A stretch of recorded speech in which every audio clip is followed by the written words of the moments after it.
Shalom Aleichem, bienvenidos. Vamos a dar 2 minutos esperando a que el resto de los participantes se incorporen a esta transmisión para cumplir el sede del precepto y sobre todo pues para que tengamos un tiempo de reflexión sobre esta enseñanza que nos va a llevar precisamente a todos y cada uno de nosotros a poder comprender desde una perspectiva diferente, desde una perspectiva también nueva, todo aquello que pues, nos enseña la historia, todo lo que nosotros vivimos durante estos años de aprendizaje, cumplen un propósito y bueno, pues debemos de saber que tanto lo que se festeja en alegría también debe de ser recordado cuando se tiene el momento de aflicción. Esa es una característica que se tiene generalmente en la comunidad y de lo cual pues día con día se va incorporando pues el estudiante de los textos hebreos. Bien, entonces les parece, vamos a dar un minuto más para comenzar con esa transmisión. Mientras pues vamos a compartirles la pantalla de las imágenes que vamos a ocupar el día de hoy. Y bueno, pues, pues muchos saben, el día de hoy se paran muchísimas actividades en la comunidad judía principalmente. Es considerado uno de los días más tristes, uno de los días de duelo que generalmente se tienen en el pueblo de Israel en general. Sobre todo, pues conforme vamos nosotros leyendo la parashá, la lectura de la Torá semana con semana, y también conforme nosotros vamos estudiando el uso de la Kabbalah a través del Zohar, nos vamos dando cuenta de que hay días en los que la emanación energética es maravillosa, momentos en los que deberíamos de abstenernos de pedir para nosotros, porque precisamente el egoísmo del que generalmente participamos ha llevado muchas veces a una caída de manera pues desproporcionada. Entonces, pues hoy vamos a hablar sobre esta fecha muy importante, Tisha B'Av, que significa el noveno día del mes de Av. Tisha B'Av, Tisha significa el mes, noveno día de Av. Bien, ¿qué ocurre en Tisha B'Av? ¿Qué ocurre? ¿Por qué razón hoy todos cerramos negocio? Hoy dejamos de lado todo aquello que generalmente nos ocupa constantemente en actividades. Bueno, pues esto ocurre generalmente, ¿por qué razón? Porque lo que nosotros conocemos como el Beit HaMikdash es destruido. Y muchas veces cuando se destruye el primer templo duró 410 años, fue construido, lo sabemos, pues en primer lugar por Salomón, aunque David había recibido a través de las manos de un profeta precisamente todos los planos de cómo se tendría que erigir ese lugar donde estaría presente la esencia del Ser Supremo. Sin embargo, sabemos que gracias al reinado de Nabucodonosor, gracias al poderío de Babilonia, pues este templo, este lugar donde todos se podían ir a refugiar y buscar consuelo, es destruido. Y no podemos nosotros culpar directamente a los babilonios, a Nabucodonosor o a alguien que nos destruye por las desgracias que nos ocurren, porque debemos de saber que previo a esta destrucción, el pueblo de Israel desafortunadamente había cometido una serie de atrocidades que desencadenaron precisamente en que se generara una primera ruptura. Lo hemos mencionado anteriormente. ¿Qué hemos mencionado? Pues que prácticamente cuando nosotros estamos hablando de la relación entre el creador y la humanidad, siempre va a ser similar a una relación de pareja, donde el que siempre se mantiene leal es el creador. Él puede representar la figura del esposo o de la esposa o del complemento de la humanidad. Y él ama de manera tan amplia que siempre le entregaba todo lo que quería, porque quería que su amada estuviera bien. Sin embargo, desafortunadamente, pues el pueblo, la humanidad, porque el pueblo de Israel no podemos decir que es exclusivamente el pueblo de Israel, está haciendo referencia a un ejemplo de lo que ocurriría con todo el mundo. No creamos que porque la Torá o los textos sagrados le fueron entregados al pueblo de Israel, los demás estaríamos exentos de haber cometido los mismos errores. Así hayan sido los mexicanos, hayan sido los peruanos, hayan sido los colombianos, los que tuvieran que haber atravesado ese desierto, el resultado hubiera sido el mismo. ¿Por qué razón? Porque habitamos en un mundo donde precisamente el mundo que nos ofrece una satisfacción momentánea, generalmente nosotros lo cambiamos por algo que podría ser eterno y que nos podría llevar a nosotros a entender que somos los únicos que dejamos ir, pues precisamente todas las oportunidades que se nos dan. Así que lo que nosotros tenemos que dejar atrás es la idea de creer que el pueblo de Babilonia fueron malvados. No, no fue así. Quien provocó precisamente que la protección se extraviara, ¿quién fue? Fue el pueblo.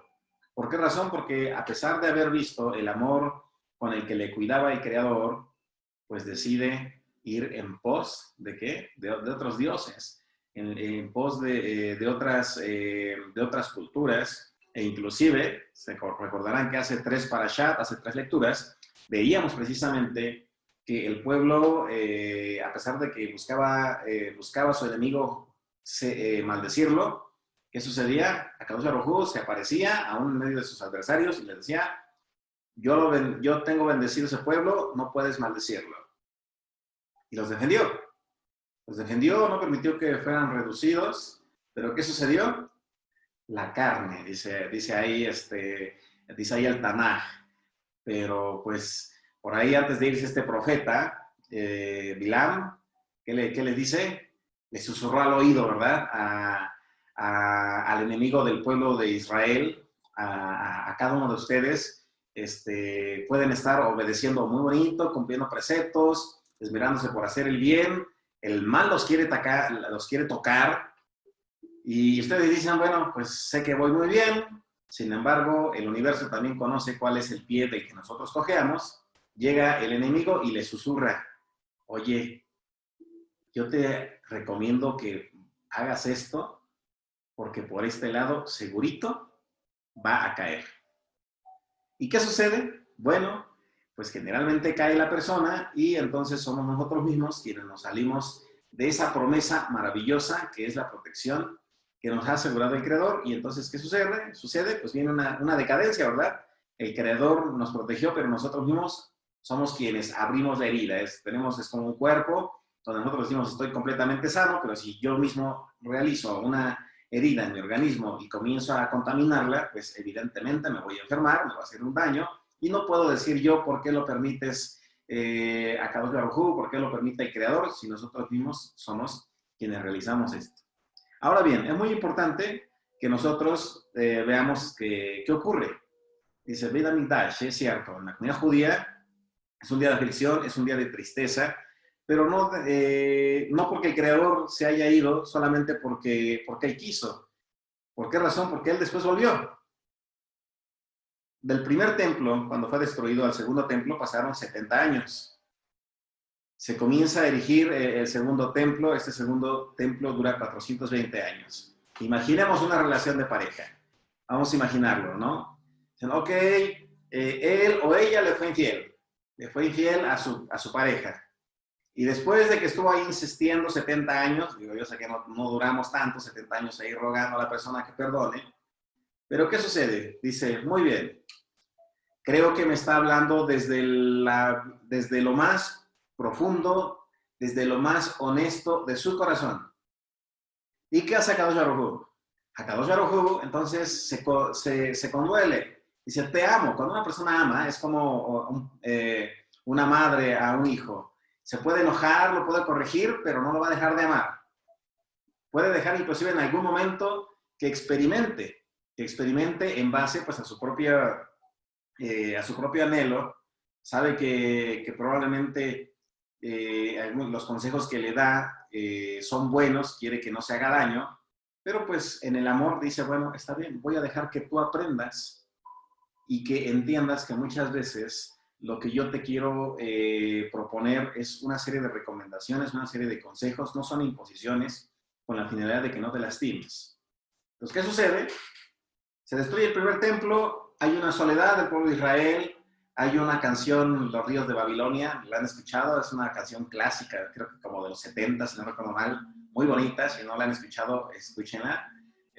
Habla precisamente sobre ello, sobre lo que realmente sentía el pueblo de Israel. Y yo vuelvo a mencionar, es un clásico, yo creo que lo escuchan en muchas estaciones de radio. ¿Y qué sucede? Bueno, ahí habla sobre la aflicción, sobre la tristeza. Aquello que mencionamos, ¿se acuerda cuando hablamos sobre el tema de relaciones de pareja y decíamos, permita que se separen un momento, dele un pequeño escarmiento, váyase un par de días, a ver que si realmente le ama, le va a extrañar y va a clamar por usted.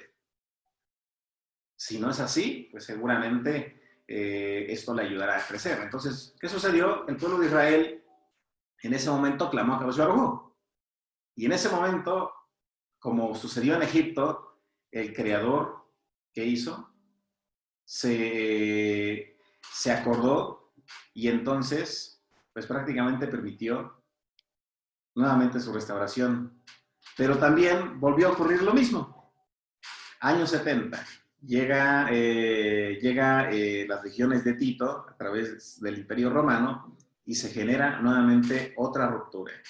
¿Pero por qué razón? Volvemos a decir, ¿acaso el Creador es quien permitió una vez más que fuera destruido su segundo templo? No sé si recordará que en alguna ocasión nosotros hablamos sobre un poco de historia judía. Y en parte de la historia revisamos cuál fue la diferencia entre el primer templo y el segundo templo. Además del aspecto físico, porque en el primer templo era un diseño excelso. En el segundo se dice que el templo era un poco más modesto, ya inclusive pues el Imperio Romano les dona un patio enorme, que es donde está el Muro de los Lamentos. Eso no estaba en el primer templo. ¿Y qué sucede? Bueno, pues el pueblo de Israel continuaba desafortunadamente en ese momento dándose esa libertad de querer llevar siempre una mixtura entre lo sacro y lo profano. Y eso era lo que realmente sucedió. ¿Qué sucedió en el primer templo? Recordemos nosotros qué nos dice la historia del primer templo. Sabemos que del primer templo, 410 años, hubieron alrededor de 48 sumos sacerdotes, ¿se acuerda? En los 410 años hubieron aproximadamente 48 sumos sacerdotes. Duraban muchísimo tiempo. En el segundo periodo del segundo templo, 420 años, hubieron 380 sumos sacerdotes. Aquí viene una interrogante. Dice, ¿qué pasó? ¿Por qué razón en el primer templo duraban más los sumos sacerdotes a diferencia del segundo templo? ¿Qué sucedía? Bueno, para eso nosotros teníamos que recapitular un poco sobre lo que había ocurrido cuando Judas de los Macabeos logra rescatar el segundo templo y quiere imponer su propio sacerdocio. Cuando se recupera el segundo templo, se acerca con los levitas y entonces pues le dicen, tenemos que buscar el linaje de David, como está establecido en el libro de Levítico y en la Torá. ¿Y qué dicen los macabeos? Peleamos tanto tiempo para rescatar el templo y ustedes me dicen que mi tribu, que mi pueblo no puede participar del sumo sacerdocio. Y ellos dicen, así está establecido. ¿Y qué hicieron ellos? Pues sacaron las espadas y dijeron, pues, o dejan que sea parte de mi pueblo el que esté aquí, o los matamos. Entonces, ¿qué sucedió? Pues los macabeos colocan a los llamados saduceos, aquella parte que hizo convenios con Roma, que hizo negocios, que precisamente por eso se le dio como muchísimo énfasis al templo y por eso mucha gente del extranjero llegaba ahí a ese lugar a adorar, porque generaba muy buenos ingresos económicos. En ese tiempo podríamos decir era como un pueblo mágico. Entonces, es un pueblo mágico, entonces pues aquí hay oportunidad de hacer negocio, llegan los saduceos, bueno, los imponen prácticamente los macabeos, ¿y quiénes son expulsados? Que los que son expulsados son prácticamente los esenios. Los esenios se van allá a las cuevas donde se encontraron los rollos de Qumran y surgen los fariseos. Los fariseos, de quien mencionamos, surge uno de los grandes rabinos, de quien en su momento hablamos, Jesús en griego, Yeshua en hebreo. Sale este rabino, que también era fariseo.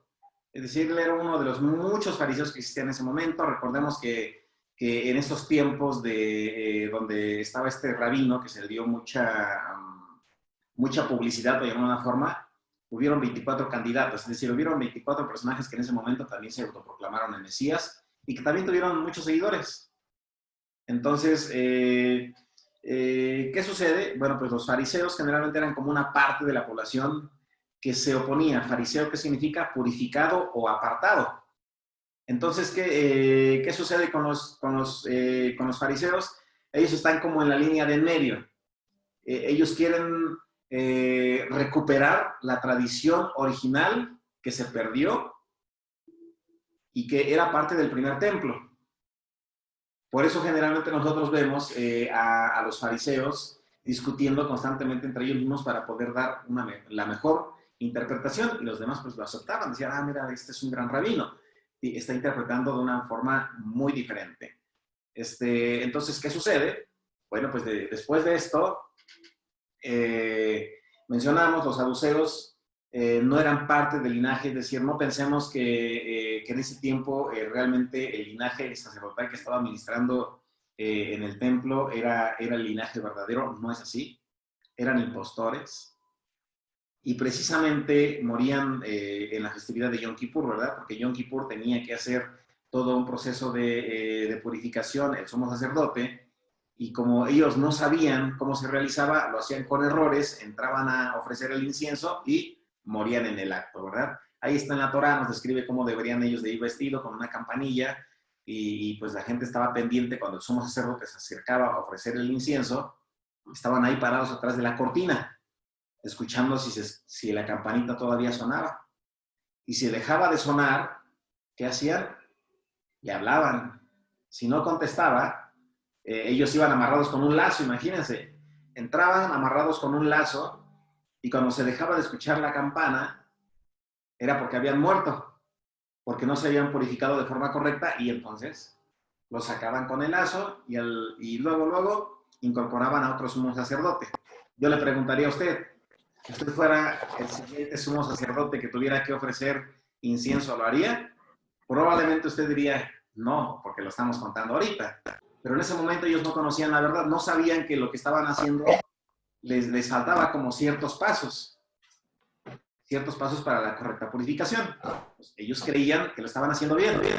Es decir, no sabían que eran como ovejas que iban al degolladero. Entonces, ¿qué sucede? Ya desde ese momento existía precisamente una gran corrupción, precisamente en ese templo. Ya había mucha mercadería, todo era un negocio, y desafortunadamente pues se permite la segunda caída del templo. Y entonces aquí es donde nosotros tenemos que aprender algo muy importante, que no es que el Creador ya no esté presente. Podemos decir con la certeza histórica de que ya desde antes de la destrucción del segundo templo, ya no estaba la presencia de Akadosh Baruj Hu. ¿Por qué razón? Porque se había hecho de esto un gran comercio, un gran negocio, y entonces Akadosh Baruj Hu permite la ruptura de ese templo, primero porque era necesario un cambio de liturgia. Imagínense, toda la gente estaba llegando ahí a Jerusalén, está llegando ahí al templo, y creían en el que estaba ahí diciéndoles qué era todo lo que tenían que hacer. Nos acabó el Baruj Hu, para evitar que la gente siguiera creyendo en la mentira, permite obviamente la destrucción. Recordemos que no cae la hoja de un solo árbol sin que el Creador así lo permita. Entonces, esto ocurre precisamente, ¿por qué razón? Porque se había enfatizado tanto en tener un lugar santo que se perdió la esencia del momento santo. Y por eso mencionamos lo que en la actualidad está sucediendo. Mencionábamos en alguna de las parashá que muchas personas desafortunadamente ahorita se sienten afligidas, se sienten angustiadas porque no pueden ir a su templo. ¿En qué estoy haciendo? Bueno, pues el Creador los está obligando a que encuentren su verdadera espiritualidad. ¿En dónde? En sus hogares, en la naturaleza, en el aislamiento, hipotetud. Entonces, Y esto ocasiona ¿qué cosa? Lo que leemos aquí, que precisamente este maravilloso creador sea ausente, por lo menos en el mundo de la materia. ¿Por qué razón? Porque se estaba cayendo en la idolatría. Hoy en día todavía se tiene el error de la idolatría. ¿En qué contexto? Mucha gente sigue viendo Israel como tierra santa. Y eso es un grave error. Israel, ya sabemos el significado etimológico, es toda aquella persona que conecta con los ángeles. Ya sabemos la importancia del cambio de Jacob a Israel. Eres Israel. Entonces, ¿qué sucede? Mucha gente sigue teniendo idolatría. Si decimos tierra santa, eso es idolatría. Si decimos sinagoga, eso es idolatría. Si decimos un rabí, eso es idolatría. Igual sucede con los libros. Si solamente quiero el Tanaj, la Biblia, el Zohar, Sefer Yetzirah, Bajir, y ese para mí es el libro por excelencia, eso es textolatría, diría otro maestro. Entonces, ¿qué sucede? Debido a todo esto, el Creador nos deja solos por un momento, para no permitir que nosotros mismos sigamos generándonos daño. Y se va precisamente por esa situación. Esa es una de las razones. La otra es porque nosotros mismos decidimos no hacer caso al consejo. Él te puede dar todo. Te puede dar el amor, el cariño, todo lo que tú necesites. Pero ¿qué sucede cuando nosotros nos acostumbramos a estar recibiendo constantemente? Cuando nosotros nos acostumbramos a recibir constantemente, en ocasiones pensamos que es obligación del que me está dando que siempre me está entregando esto. Y eso es un grave error. La relación entre el Creador y la humanidad es el amor, donde de forma conjunta se tiene que aprender a dar, aprender a recibir y exigir lo que el otro también es capaz de dar. No se puede nada más estar dando y estar dando y estar dando y el otro no está correspondiendo.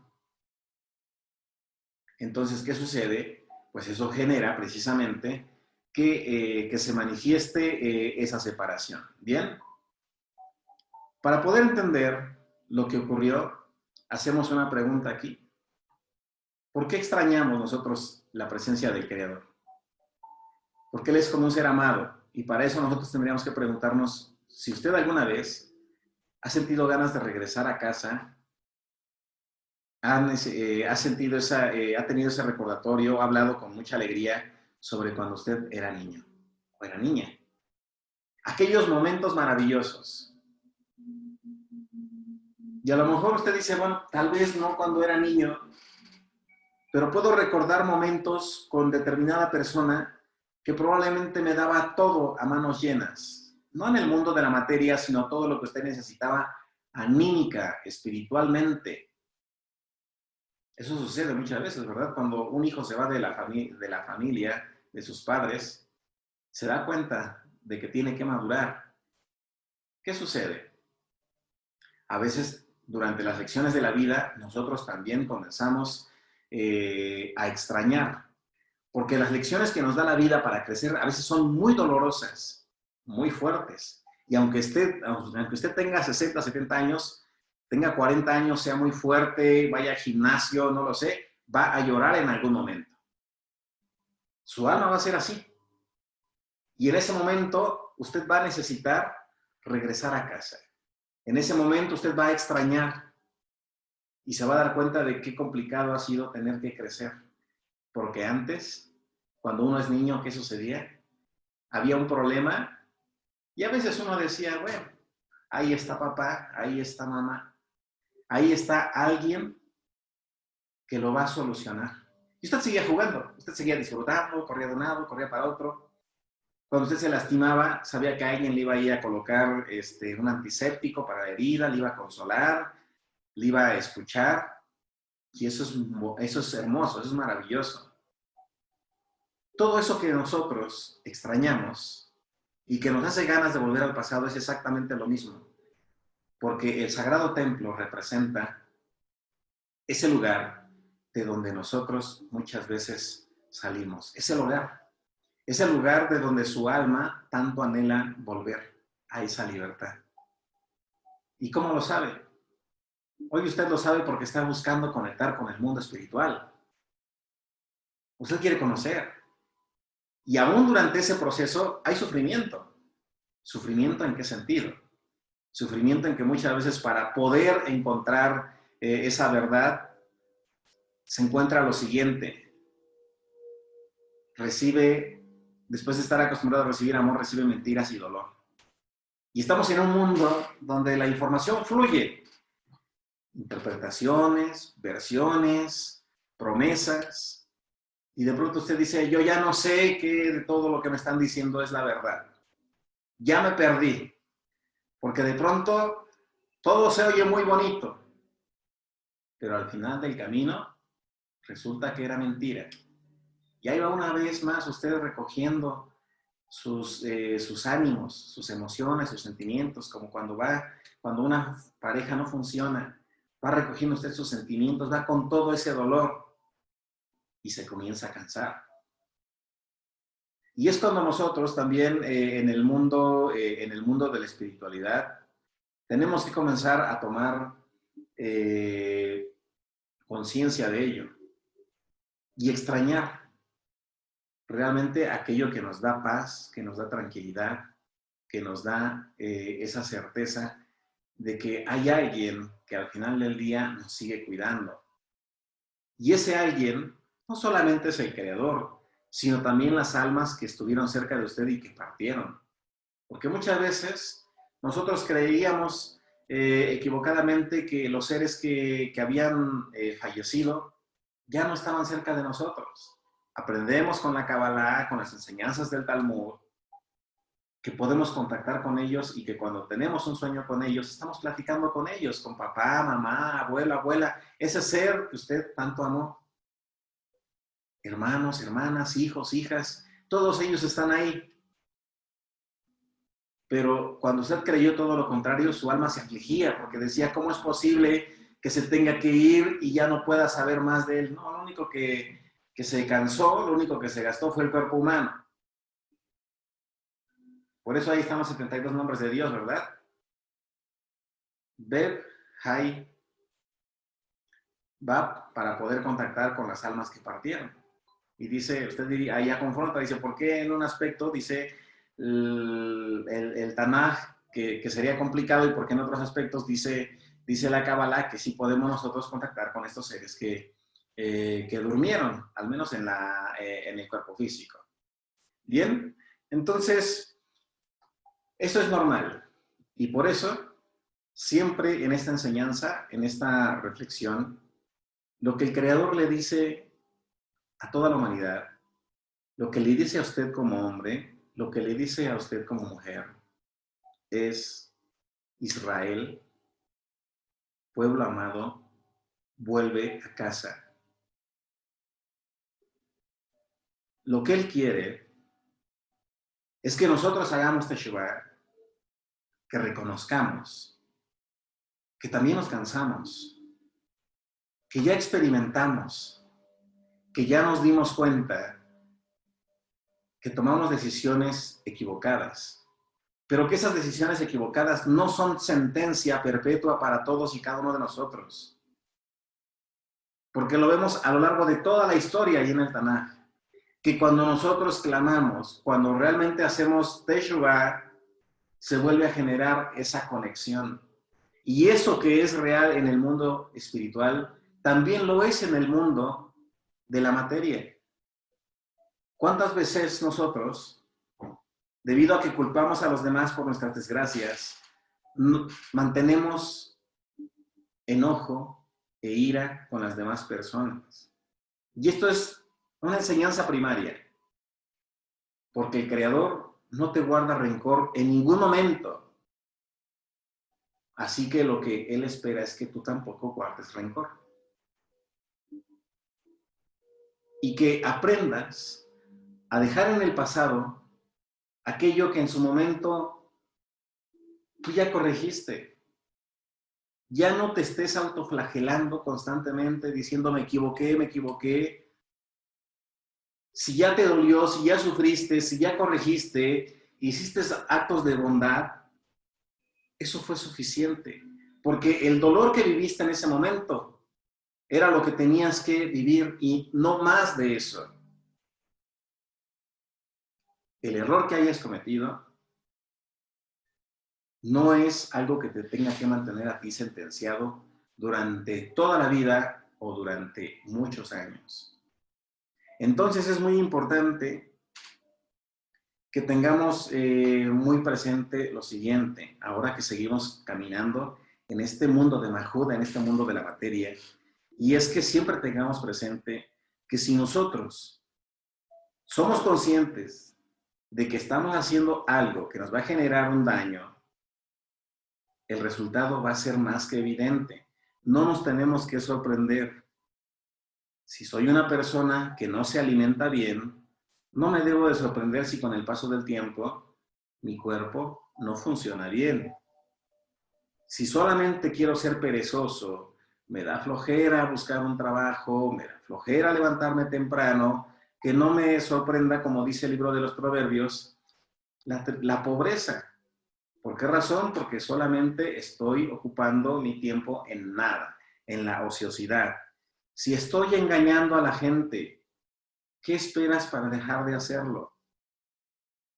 Tarde o temprano se va a manifestar aquello que tú estás